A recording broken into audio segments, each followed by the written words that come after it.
There have been many different kinds of Scrooges for many different kinds of adaptations of A Christmas Carol. There have been famous Scrooges, obscure Scrooges, cartoon Scrooges, deadly serious Scrooges, Scrooges of the original time period, Scrooges in the present, Scrooges of the future, and Scrooges of the past, but a different past from the book. But today's Scrooge is a different kind of creature. This movie is in many ways about him, but he's not the main character of the story. Today we're looking at Christopher Plummer and his turn as a Scrooge who lives solely in the mind of his creator.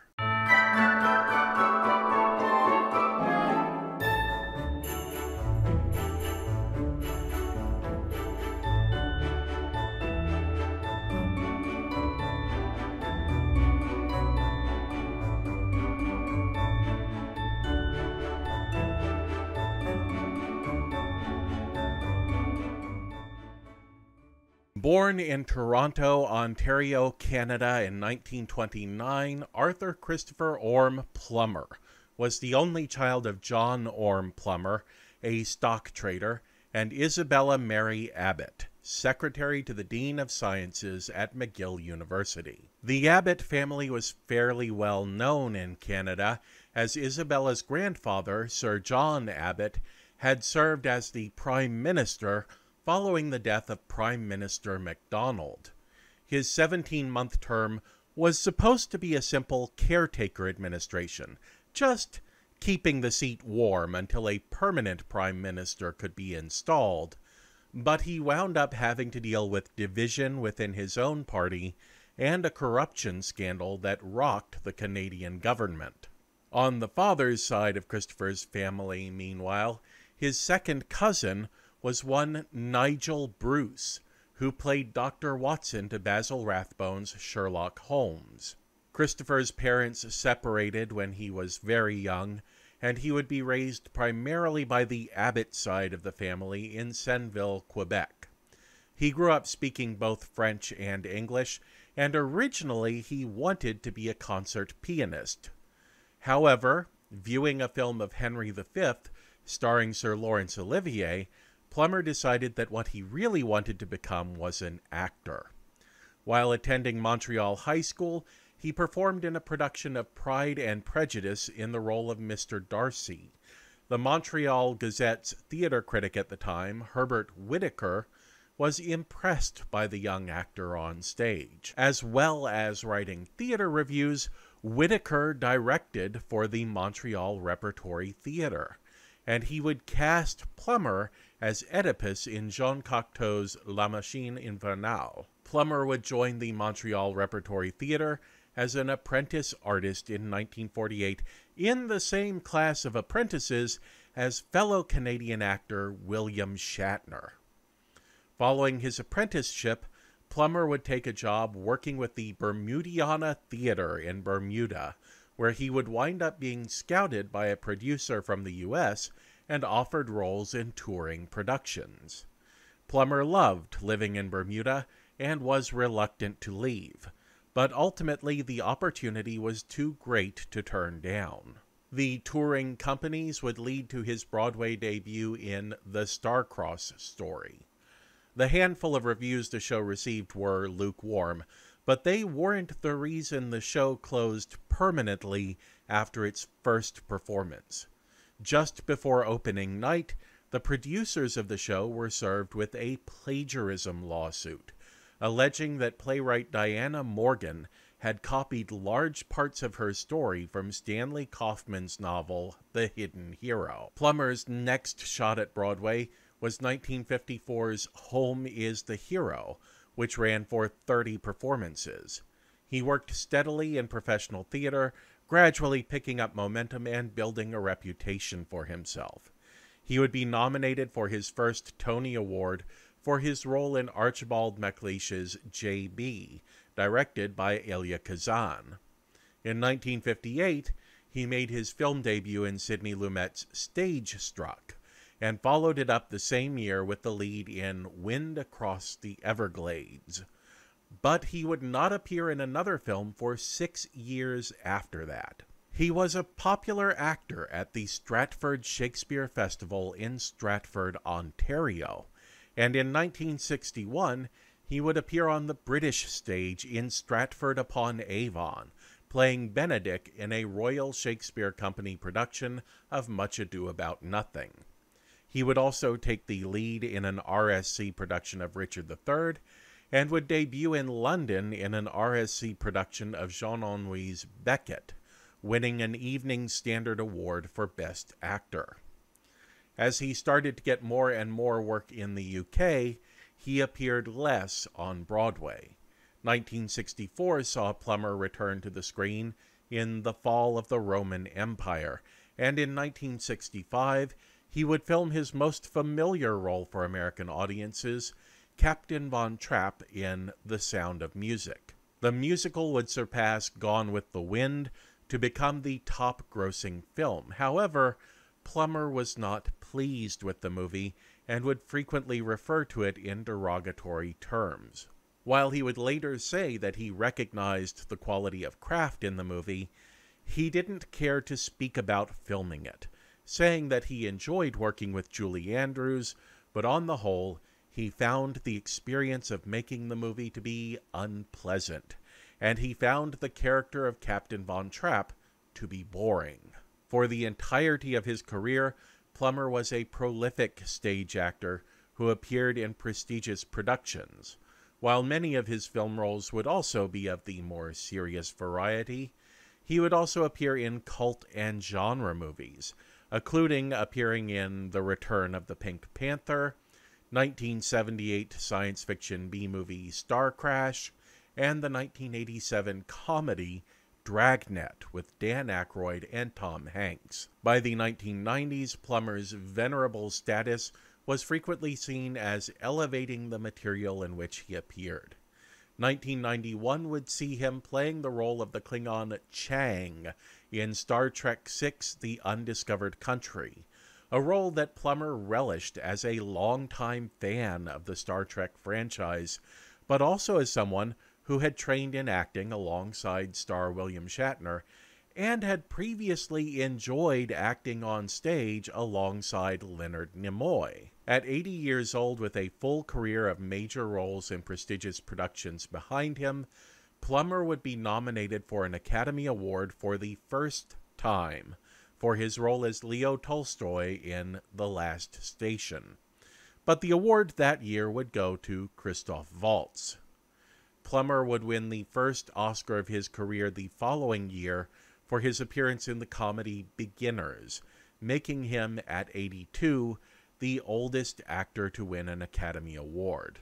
In 2017, after actor Kevin Spacey was accused by multiple victims of sexual harassment and assault, Plummer would take over the role of J. Paul Getty in All the Money in the World. The production would draw attention as Plummer was cast in the role after the film had already finished shooting. He would participate in emergency reshoots as the producers and director rushed to replace the embattled Spacey before the film's intended release date. Plummer would be nominated for a Golden Globe, a BAFTA, and an Academy Award for the role. Plummer's final completed film role would be in 2019's Knives Out. The movie would be a critical and box office success. In early 2021, he signed a contract to star in a film production of King Lear, planned to film in the summer of that year. However, in February, he suffered a fall that resulted in a blow to the head. 2.5 weeks later, Plummer's family would issue a statement that the actor had died peacefully at home with his wife Elaine Taylor by his side. How delightful to meet you, sir. Sorry, I can't say the same. Come now, don't be standoffish. We ought to be friends. Don't have friends, don't need them. Naturally. I know, let's play a game. Don't like games. Well, humor me. What do you think of when I say the word darkness? Cheap. Novelist Les Standiford is known to fans of the Miami School of Crime Fiction for his John Deel novels. But more recently, he has focused on a brand of creative nonfiction that presents deeply researched historical stories in a novel-like narrative format. One such book was Standiford's 2008 novel, The Man Who Invented Christmas, how Charles Dickens's A Christmas Carol rescued his career and revived our holiday spirits. The book would be picked up and adapted to the screen by Canadian screenwriter and actor Susan Coyne, best known for writing and performing in Slings and Arrows, as well as writing Mozart in the Jungle. Her screenplay, based on Standiford's novel, would become the 2017 movie The Man Who Invented Christmas, an Irish and Canadian co-production from Bleecker Street Media, directed by Bharat Nalluri, who had previously directed Hustle and Life on Mars. The movie dramatizes the difficult times in Dickens's life surrounding the writing of A Christmas Carol, which we covered a bit in the very first episode of the Advent Calendar, where we talked about the office of Ebenezer Scrooge. To give you a brief refresher, Dickens, who had hit the big-time scene as a novelist with his novel The Pickwick Papers, was in the middle of a career freefall, as sales of his latest serialized work, Martin Chuzzlewit, were lagging. His publisher, who paid him not by the word, by the way, but rather paid him a retainer every month and a slice of royalties on sales, was threatening to reduce their payments to him. Added to this, in the film, we see that, despite his recent financial setbacks, Dickens is in the middle of building a house worthy of one of England's most prominent authors, and that takes a lot of money. At the same time, Dickens's father arrives, bringing with him a bleak reminder that Dickens had to leave school and work in a shoe-blacking factory as a child in order to help pay off the debts that his father had accrued. Surrounded by these reminders of the tension of previous years and reminders that he himself might be about to face financial ruin, Dickens is keenly alert to all of the signs around him of economic disparity and the ways in which Victorian society punishes those who dare to be not as financially stable as others, leading him to pitch A Christmas Carol as a one-off novella that he then has to write at a frenzied pace in order to make a holiday release, all the while being haunted by the characters of his novel who plague him as very visible, very vocal spirits. Oh! Rude. Is Tony Tim dead? Well, of course he is, imbecile. He was very ill, You can't save every child in London. and the family has no money for a doctor. Then Scrooge must save him. Me? A quick note on scoring here. As you know, if you've been watching the Advent Calendar this year, we're keeping score of certain points of difference between adaptations of A Christmas Carol. Well, this is not a straightforward adaptation of the novella, but rather a behind-the-scenes drama about its writing. As a result, the scores are straight zeros across the board, all except one that we'll discuss in a bit. But even the two categories where you can have a score for the absence of something, the feral children and the desperate spirits, I have opted to award no points to either side because we don't really talk about that section of the story at all. After all, this is primarily a story about Dickens dealing with Scrooge as a figure in his head, and the Scrooge that we get to see is equal parts imaginary friend and rough draft. He's not the Scrooge who finally finds his way onto the printed page, but rather the imperfect manifestation of the character as Dickens tries to work out the kinks in what would ultimately become one of the most famous Christmas stories of all time. Plummer, the oldest actor to ever be cast as Ebenezer Scrooge, absolutely revels in the meanness of the character. We've talked about George C. Scott's nearly immovable Ebenezer, but Plummer's take on the character is practically the Rock of Gibraltar. He's a tough old bird, completely deserving of Dickens's description, a squeezing, wrenching, grasping, scraping, clutching, covetous old sinner, hard and sharp as flint, from which no steel had ever struck out generous fire, secret and self-contained and solitary as an oyster. In the way of many a character in a work in progress, before the author finds the point where the story breaks, Scrooge absolutely refuses to play nice with Dickens. He's thrilled about his own terribleness, loves his own selfishness, and is absolutely immovably opposed to all those who want him to change. As Dickens despairs that he can't get Scrooge to a point where the book will even be worthwhile to publish, we get our sole point in our scoring rubric. Scrooge has to be thrown into the grave. Not in the text of the story, but in Dickens's mind. Before he can make Scrooge penitent enough to go where the story needs him, Dickens forces Scrooge into his own grave and threatens him with the worst fate that can befall a fictional character: absolute obscurity. Scrooge can either become a soul worthy of redemption, or he can vanish into oblivion, unpublished, unknown, and unloved. That is the only thing that will move the iron heart of Christopher Plummer's Scrooge. The Man Who Invented Christmas was released on November 22nd, 2017, debuting in the 12th spot at the box office, on a weekend that included the opening of Coco from Walt Disney, as well as in-progress runs of Justice League, Thor Ragnarok, Murder on the Orient Express, and A Bad Mom's Christmas.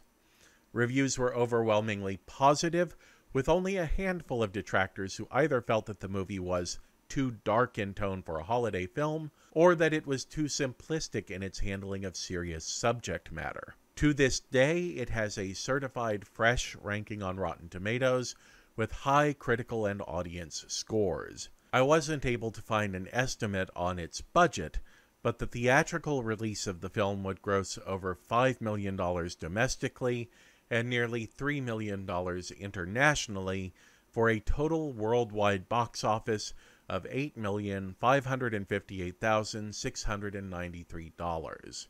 It would play in theaters from its opening through the end of January 2018. Domestic DVD and Blu-ray releases would bring in a further $5,788,000. Of course, money matters little in the long run. What matters is what you, as the audience, think, and that is what comment sections are for. What do you think of Christopher Plummer's take as the Scrooge in Dickens's head in The Man Who Invented Christmas? Drop into the comments down below and let me know. While you're down there, the like and subscribe buttons could use a little bit of love if you haven't already hit those. You can also hit the bell down there, which will make sure that you are notified every time there's a new Film Optimist video. And of course, there's always the share button. How can you forget the share button? After all, sharing is caring.